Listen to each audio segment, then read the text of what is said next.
Hola, ¿cómo están? Les doy la bienvenida a una nueva clase de nuestro curso sobre economía y finanzas personales. En esta ocasión vamos a trabajar un tema que de alguna manera es el desarrollo de lo que veníamos hablando en la primera clase sobre la salud y el bienestar financiero, que tiene que ver con la planificación financiera. Acá nos vamos a ayudar de unos gráficos que vamos a hacer. Para después sí ir al tema de los bancos que había anunciado en el otro video. Pero primero es fundamental entender en qué consiste una planificación financiera. Fundamentalmente la planificación financiera sería el arte de organizar nuestra vida en el sentido económico, es decir, organizar o administrar nuestras finanzas personales, nuestra economía personal, por pequeña que sea, de manera que podamos no solamente llegar a fin de mes, como se suele decir, sino también poder ahorrar sustentablemente, poder crecer económicamente, poder eventualmente invertir, un tema del que vamos a hablar también un poquito más adelante. Para esto es fundamental, son fundamentales tres elementos. Uno es tener claros nuestros objetivos. ¿Por qué? Porque uno cuando planifica financieramente tiene que tener claro para qué planifica. No es solamente para decir, bueno, tengo un dinero extra cada vez que termina el mes, pero no sé bien para qué, sino es importante tener claro para qué estamos ahorrando, ¿no? Fijarse objetivos precisos.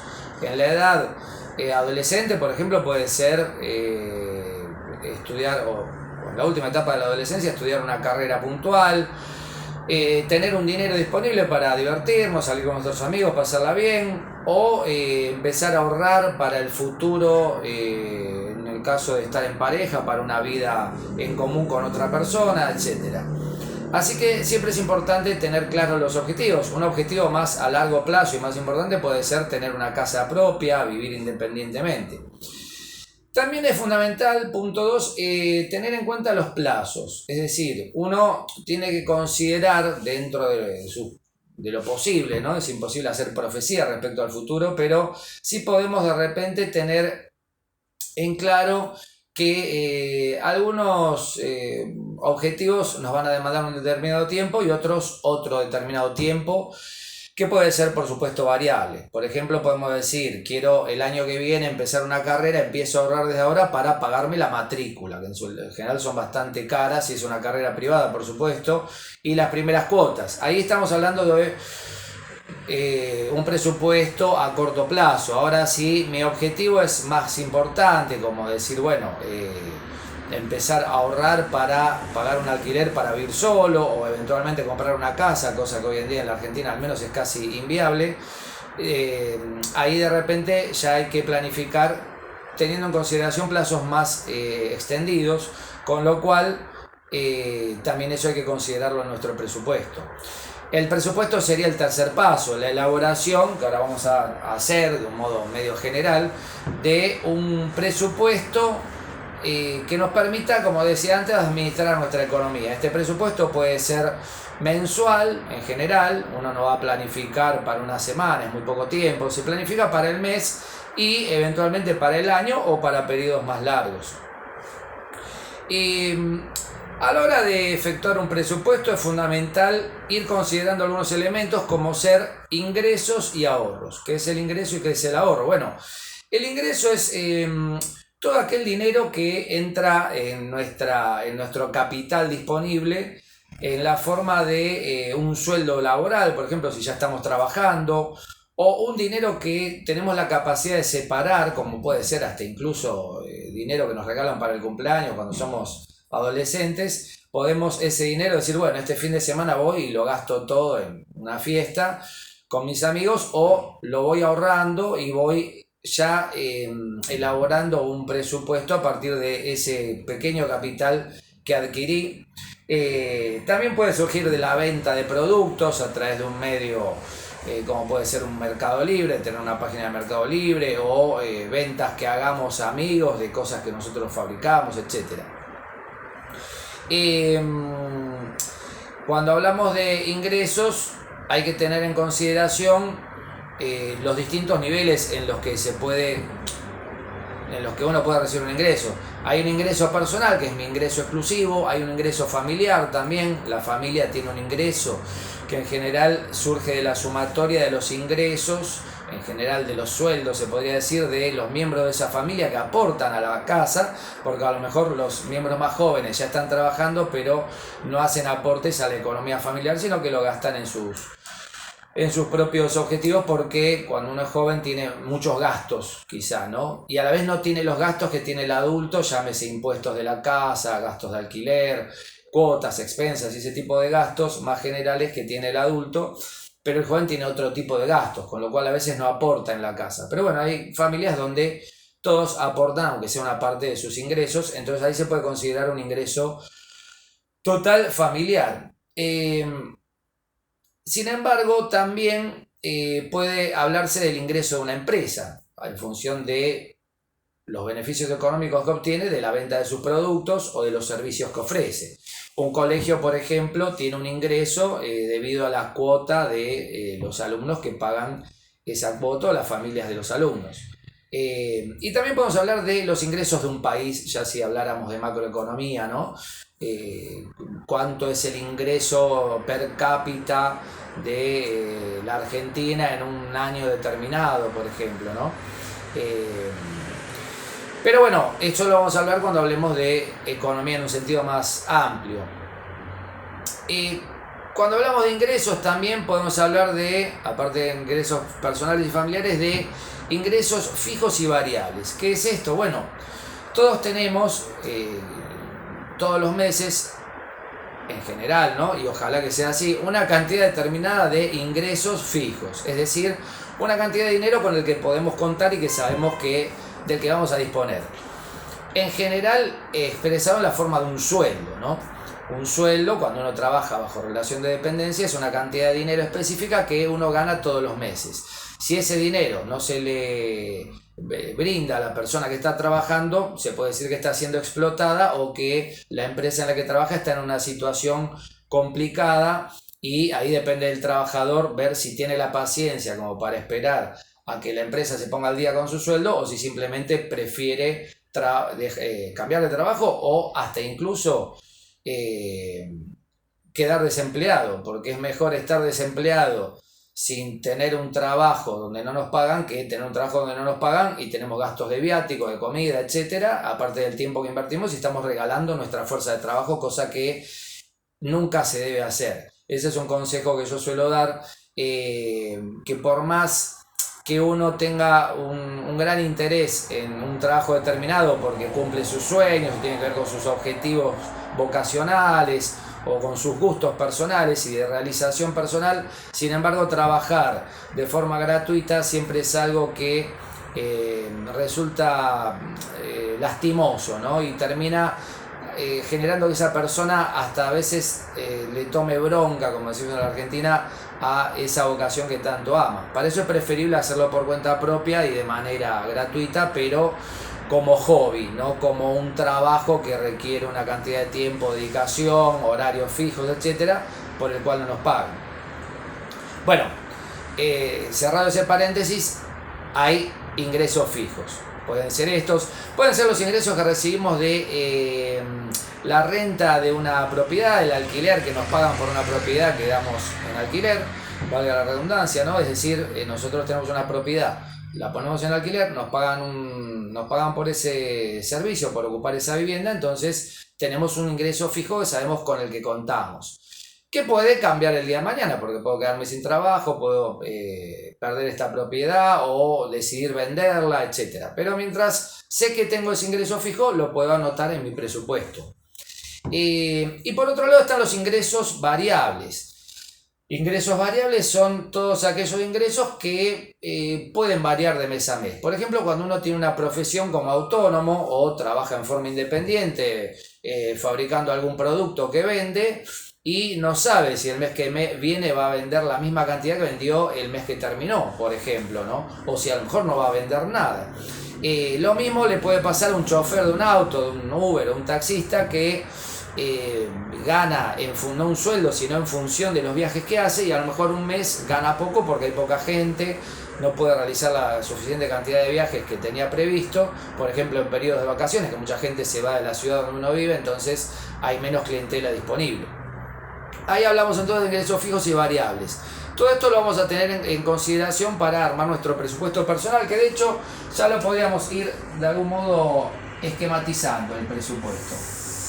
Vamos a hacer un presupuesto muy sencillo, ¿no? Muy básico. Hay que hacer un gráfico simple de 2 entradas en general, aunque hay distintas maneras de elaborar un presupuesto. Vamos a dejar esto para la parte del ahorro al final. Y 2 hileras, decía, una en la que vamos a tener en cuenta nuestros ingresos y otra en la que vamos a tener en consideración nuestros gastos. Y tanto ingresos como gastos hay fijos y variables. Entonces vamos a poner de entrada ingresos fijos y gastos fijos, ¿no? Bueno, ¿qué es el gasto?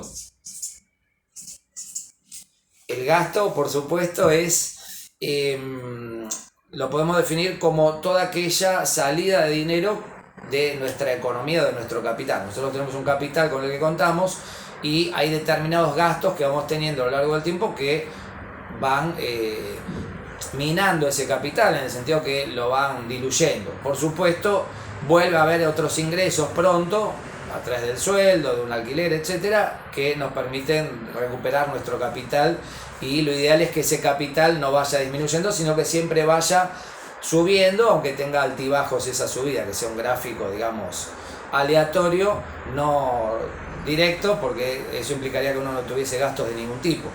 Cuando hablamos de gastos hay que distinguirlo de los costos. Por ejemplo, hablamos en el caso de la empresa, ¿no?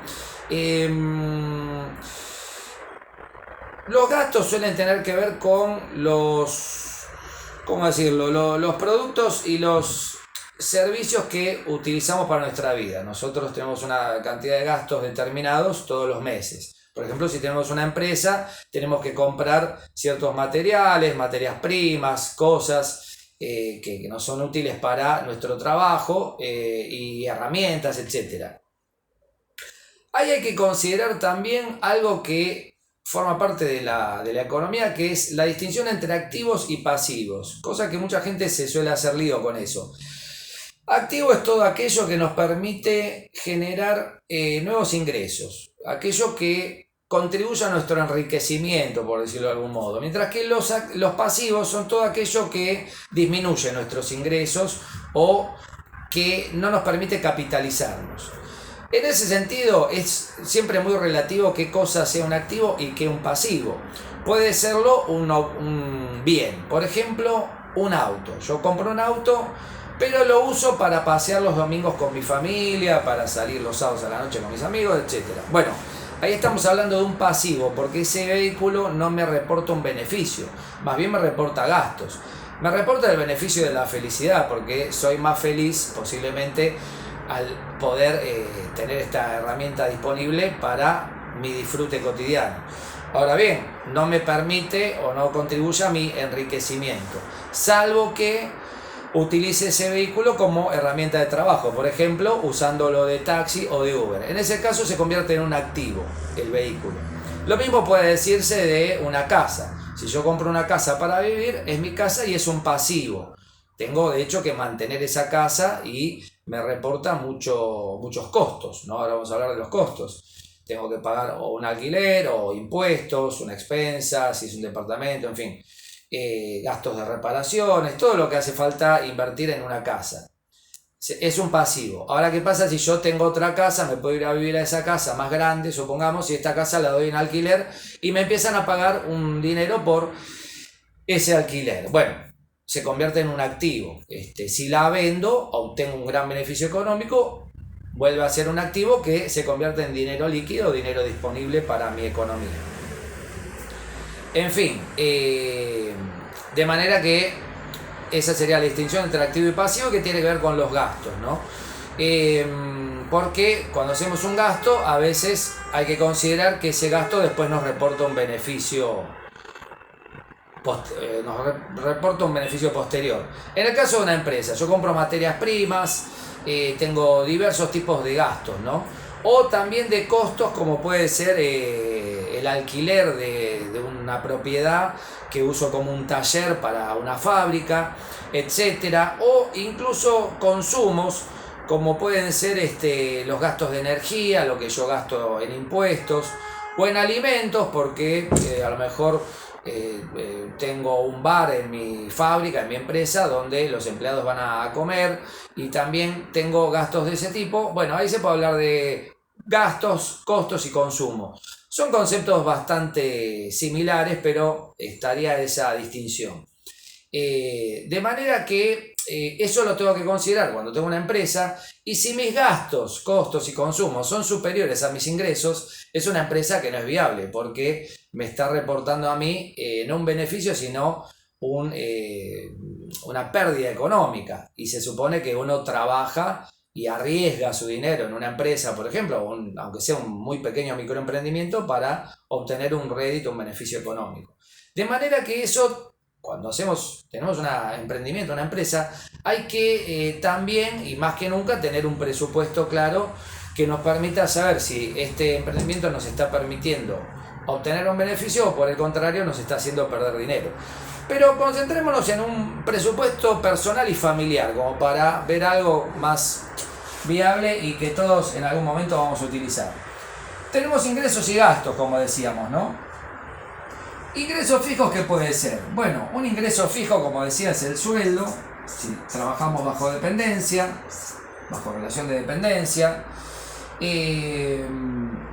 Puede ser también un ingreso fijo lo que recibimos por un alquiler, una propiedad que damos en alquiler.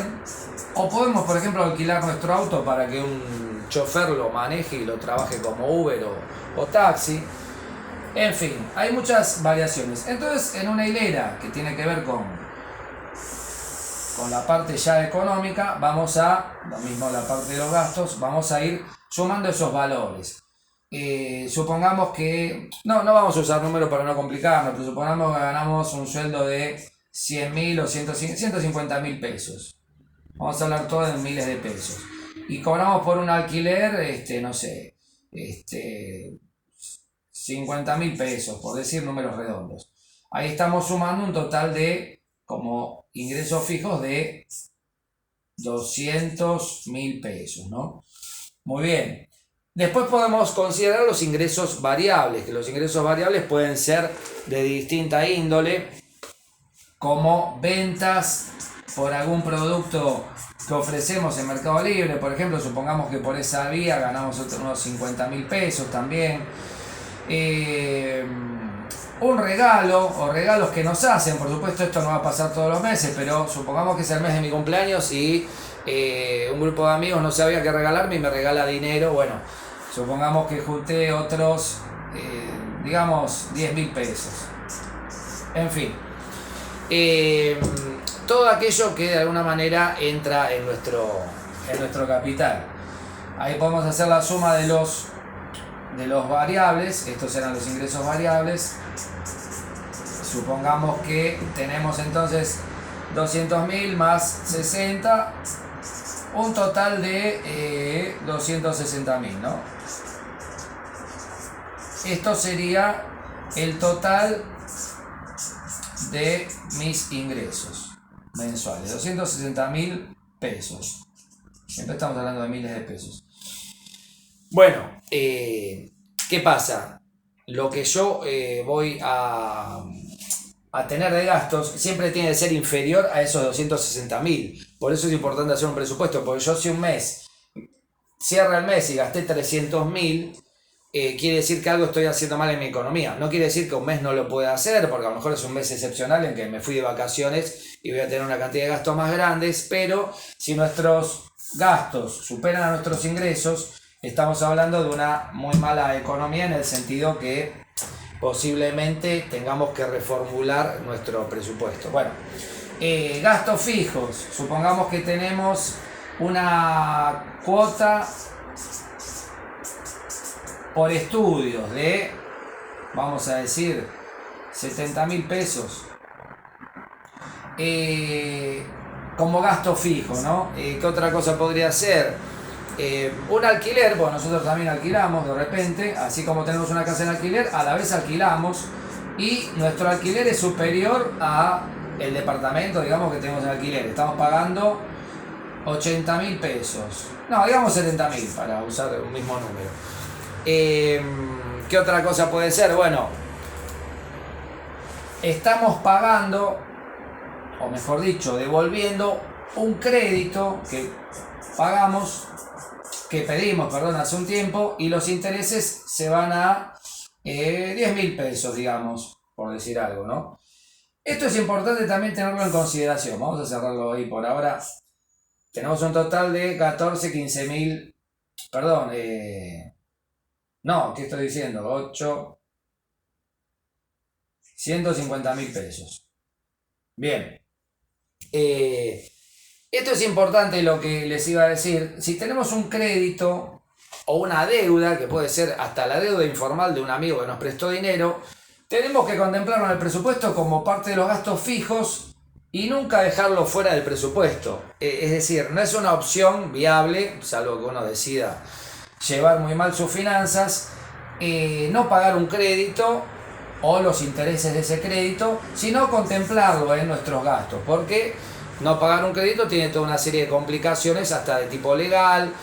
Nos pueden extraer dinero de nuestro sueldo si trabajamos bajo relación de dependencia, nos pueden embargar bienes, en fin, podemos tener todo tipo de inconvenientes. Entonces siempre es conveniente tenerlo en consideración dentro de los gastos fijos, el hecho de sacarnos de encima una deuda, que si la podemos cancelar completamente, mucho mejor. Vamos a pensar en gastos variables, porque los gastos también pueden ser variables. Bueno, gastos variables pueden ser las salidas con amigos, ir a comer, etc. La alimentación tendría que entrar en los gastos fijos también, porque tenemos una cantidad de dinero que todos los meses invertimos en dinero. Digamos que en total se había ido esto a, si gastamos en alimentos 20.000 pesos, que es muy poco, pero bueno, por decir un número redondo, o 30.000, digamos que andamos en 180.000 como total, ¿no? Bien, está con los gastos variables, que en salida gastemos 50.000 pesos, porque bueno, somos jóvenes y tenemos una vida bastante activa. Estamos también comprando una colección de libros. En mi caso particular me gustan mucho los libros y suelo tener un gasto fijo de libros por mes. Digo mal, un gasto variable, pero que es más o menos siempre el mismo. Pero digamos que andamos por el orden de los 20.000 pesos. De los 10.000, digamos. 20.000 es mucho. Bueno, ahí ya tenemos 60.000. Y después hay que considerar en los gastos variables lo que se llama los gastos hormiga. ¿Qué son los gastos hormiga? Bueno, todos aquellos gastos pequeños que no contemplamos, a veces que ni siquiera notamos, pero que vamos permitiéndonos, los famosos permitidos. Un café en la esquina porque tengo que hacer una hora de tiempo hasta que me encuentro con una persona para una reunión. Algo que vi por ahí, una revista, y me interesó comprarla y no lo tenía previsto, pero la compré porque es la oportunidad que está ahí. En fin, todo lo que tiene que ver con pequeños gustos que nos damos, que pueden ser gustos positivos, como comprar una revista o tomar un café, hasta gustos tóxicos, como puede ser el fumar. Cosa que uno a veces no anota en un presupuesto si una persona es fumadora y tiene un gasto en cigarrillos. Bueno, aparte de que está gastando en algo que le hace mal a la salud y que va a implicar un gasto futuro en cuestiones médicas muy graves, seguramente, cardiólogos, etcétera, está teniendo un gasto muy grande en sus gastos hormiga que no está contemplando. Supongamos que en gastos hormiga se le van, incluso más que en libros, se le van 20.000 pesos. Porque se da esos gustos, se toma el café, compra cosas, etc. Bueno, ahí estamos teniendo, vamos a cerrarlo, de gastos variables, 80.000 pesos, ¿no? 80.000 y teníamos, bueno, ya no tenemos más gastos ni posibilidad de hacer más gastos. 16 serían, a ver si estoy diciendo bien. 260.000 pesos, ¿no? Me parece que es la cuenta que da, 180 más 80. Bueno, ahí, como verán, estamos teniendo un problema, que es que nuestros ingresos y nuestros gastos son equivalentes. Ergo, no voy a poder ahorrar absolutamente nada al final del mes. Acá estamos hablando de una mala economía, pero ¿qué pasa? Se puede resolver como todas las cosas en la vida, o casi todas. ¿Qué hago cuando se me plantea este problema? O incluso si este número superara este, digo, bueno, a ver, voy cortando cosas, los gastos hormiga los reduzco lo más que puedo, me cuido, trato de no ir a tomar un café, de última me meto en una galería a mirar vidrieras, pero no voy a tomar un café cada vez que tengo que hacer tiempo. Si fumar me implica un gasto muy grande, dejo de fumar y de paso voy a vivir más años, seguramente. Si en salidas estoy gastando mucho, bueno, veo de salir un poco menos, fin de semana por medio. Si salgo viernes y sábado, salgo nada más que el sábado. Empiezo a cuidarme como para llegar a, digamos, 200.000 pesos de gastos fijos. ¿Qué pasó ahí? Bueno, cuando hago el total, voy a hacer esta cuenta tan sencilla, 260 menos los 200 de gastos generales, voy a tener 60.000 pesos. ¿Qué voy a hacer con los 60.000 pesos? Los voy a ahorrar, ¿no es cierto? Ahí voy a poder tener la capacidad de ahorro, que no es ni más ni menos que la parte del ingreso que podemos usar en un futuro. Uno, para esto también es importante que tenga en consideración o se plantee objetivos para el ahorro, para qué estoy ahorrando, si para algo a corto o a largo plazo, un poquito parecido a lo que veníamos diciendo.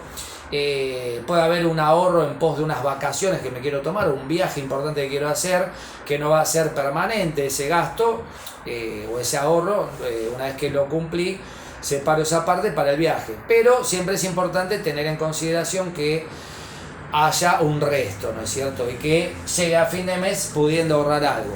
A veces parece imposible y muchos dicen no tengo manera de llegar a fin de mes por lo que gano, pero como les digo, haciendo un presupuesto y racionalizando un poco la economía personal, se puede llegar a hacer algo, aunque si uno gana muy poco dinero y tiene muchos gastos por diversos motivos, como puede ser un alquiler de una vivienda, o gastos médicos, que acá no lo noté, pero a veces una persona cuida a un mayor, o uno es muy mayor y empieza a gastar muchos medicamentos que antes no gastaba, a veces esto se torna casi inviable. Para lo cual, o aumentamos nuestros ingresos o vemos la manera en que podemos mejorar nuestra economía, en lo posible no entrando en una situación de endeudamiento que se genera a través de el pedido de préstamos o créditos, tema del que vamos a hablar también un poquito más adelante. Bueno, creo que con esto está lo esencial de lo que es el presupuesto, que puede ser personal, como es un poco este que elaboré acá, puede ser familiar, donde aparecerían los ingresos de varios miembros de la familia, pero también los gastos de todos los miembros de la familia, posiblemente los gastos del hogar, etc. A veces se reparte mejor, porque puede haber 3 ingresos en una familia y los gastos fijos son más o menos equivalentes, gastos del alquiler de la casa, alimentación y demás, con lo cual se puede reducir por el lado de los gastos variables. Hay un grafiquito que se suele hacer que dice que uno tiene que tener un 50% de gastos básicos. Ese sería un equilibrio en la salud financiera de uno.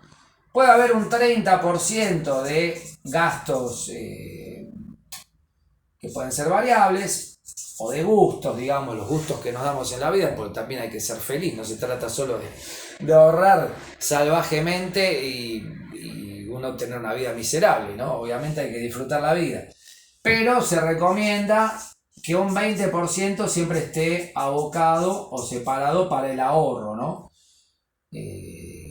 O un 10% mínimamente, como era el diezmo en la vieja concepción de la iglesia, ¿no? Que a sus fieles les cobraba un diezmo y era de alguna manera el ahorro que las personas destinaban a la vida comunitaria o a la sociedad a través de la iglesia.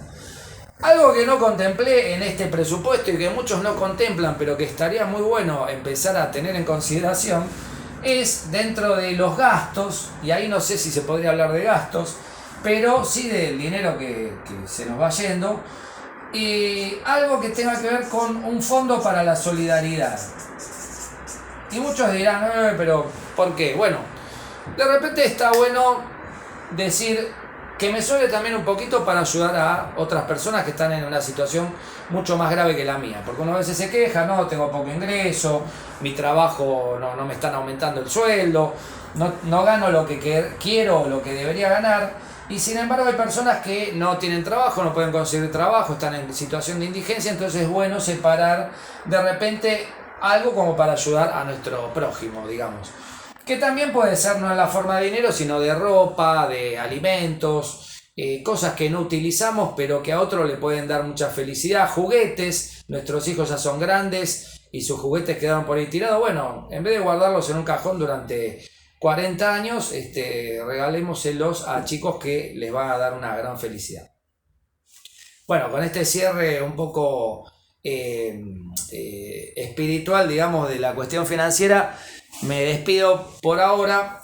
Les quería recomendar, como siempre, un libro, en este caso, un libro de un argentino que es Gustavo Ibáñez Padilla, es un muy buen libro, yo lo acabo de leer, que se llama Manual de Economía Personal, cómo potenciar sus ingresos e inversiones, de editorial Duncan, una editorial independiente argentina. Bueno, este libro comprende conceptos referidos a la administración de dinero de las personas, estoy leyendo un poquito lo que dice detrás, ¿no? Cómo se obtiene y se gasta, el ahorro, inversiones, gestión de patrimonio, planificación y protección financiera y planificación sucesoria. Habla mucho de los seguros de vida, por ejemplo, que es un tema interesante a tener en cuenta, es muy didáctico. Tiene ejercicios muy interesantes hacia el final también, ejercicios prácticos. Y también es una muy buena introducción al tema de las inversiones, del que vamos a hablar un poquito más adelante, y que es fundamental también para llevar adelante una economía sustentable. Bueno, los dejo con esto. En un próximo video vamos a hablar de la inflación, un fenómeno muy vigente, o del que se habla mucho hoy en día, y que más allá de sus características macroeconómicas, tiene mucho que ver también con nuestra economía personal, porque la inflación es algo que permanentemente se come nuestros ahorros y hace que estos 60.000 pesos, como decíamos acá, que ahorramos, el mes que viene sean mucho menos, en el sentido que va a valer menos de lo que valían antes. Quizás esos 60.000 se conviertan en 50.000 en relación al mes anterior, y es muy difícil ahorrar en una situación de inflación. Vamos a hablar de eso en nuestro próximo video. Como siempre, gracias por estar. Les sugiero que se suscriban al canal y nos vemos próximamente. Muchas gracias.